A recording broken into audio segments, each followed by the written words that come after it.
Update के लिए bell icon पर क्लिक करना न भूलें। तब पार्वती ने कहा, प्रभु आपको गुरु मंत्र तो न काशी में मिलेगा, उसके कान में।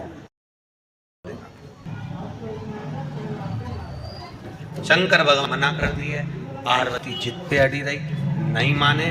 तब भगवान शिव ने वचन दिया, ठीक है पार्वती, मैं तुझे वचन देता हूं, काशी में जो मरेगा उसको गुरु मंत्र मैं दूंगा।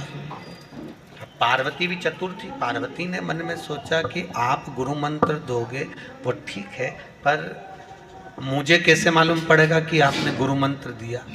मुझे भी तो मालूम पड़ना चाहिए कि आपने गुरु मंत्र दिया। मुझे कैसे मालूम पड़ेगा?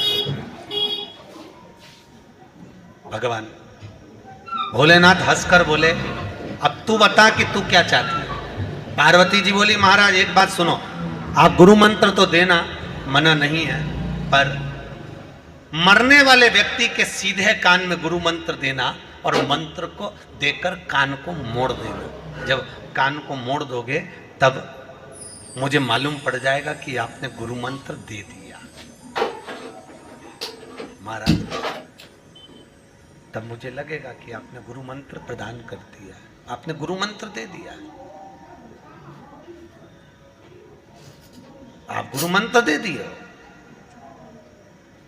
शंकर भगवान कहे, पार्वती ठीक है, हिंदू धर्म की आज की भी रीति है, काशी में मरने वाले का सीधा कान अपने आप टेढ़ा हो जाता है। आज भी नहीं है, आज भी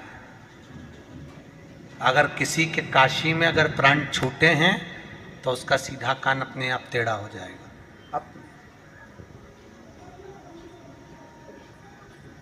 काशी में अभी मुक्त नगरी है काशी, मोक्ष नगरी है काशी। भारत की भूमि के सबसे ज्यादा मुर्दे अगर कहीं जलते हैं तो वो काशी में जलते हैं। पूरी भारत की भूमि के सबसे ज्यादा अगर मुर्दे जलेंगे तो वो काशी में जलेंगे। अभी मुक्त नगरी।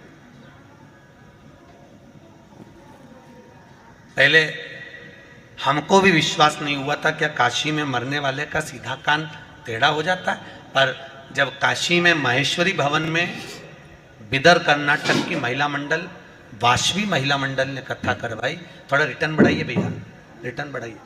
वाशवी महिला मंडल ने जब कथा कराई तब हम वहाँ पहुँचे तो मणिकर्णिका के घाट पर हमने जाकर बहुत सारे मुर्दों को देखा।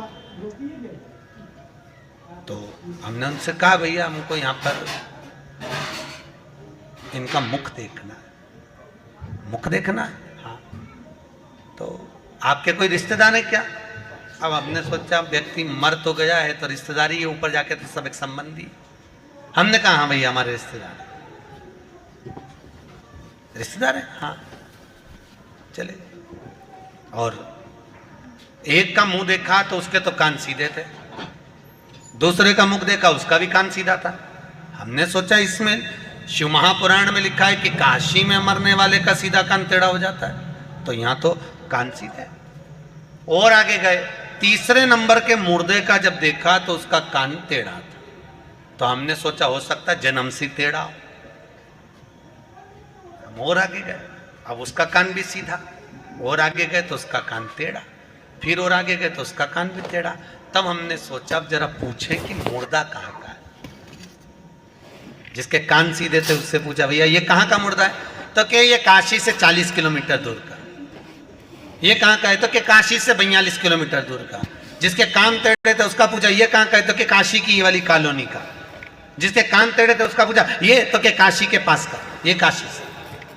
तब समझ में आया कि काशी के बाहर अगर किसी के प्राण छूटते हैं तो उसके कान सीधे ही थे, और जो काशी में मरा था उसका एक कान टेढ़ा ही था।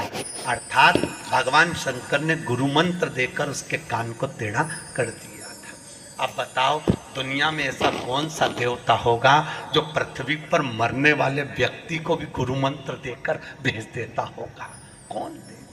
इसलिए देव अधिदेव एक ही देव। देवताओं का भी जो देव है वो महादेव, वो महादेव। देवों का भी देव वो महादेव। इसलिए फिर नहीं भेजा। अकाल मृत्यु वो मरे जो काम करे चंडाल का, काल उसका क्या बिगाड़े जो भक्त हो महा काल, उसका क्या बिगड़ने वाला। देव अधिदेव है,